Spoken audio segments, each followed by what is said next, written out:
boutique Vendivain pour parler de manga. Et aujourd'hui, on va parler d'un premier manga, Born to be on Air, de Hiroyaki Samura chez Pika. C'est l'histoire de Minare, une jeune serveuse au caractère bien trempé qui vient de se faire larguer par son mec. Ivre et en colère, elle déverse toute sa rage à un pauvre inconnu dans un bar. Après une bonne cuite et un petit café, direction le travail, où elle entend à la radio une voix lui paraissant bien familière, la sienne.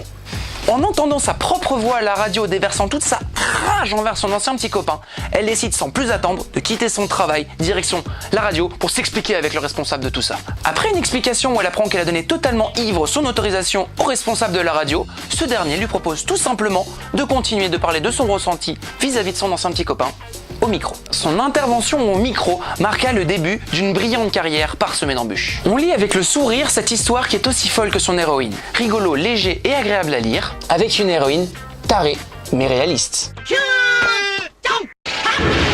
J'ai bien aimé, je lirai le tome 2, et si vous avez aimé Space Brother et Kimi Wapet, foncez.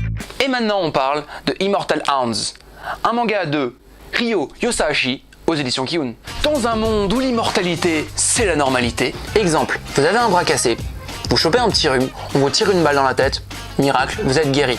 Par contre, vous pouvez mourir de vieillesse. Certains humains, des vecteurs, dépourvus de cette capacité, sont traqués par les forces de police afin de les empêcher de répandre cette maladie au reste de la population. La jeune héroïne a pour mission de sauver ces pauvres innocents de la police qui les abat à vue ou qui les enferme à vie. Les dessins sont beaux, bien qu'un peu classiques pour ce type d'histoire.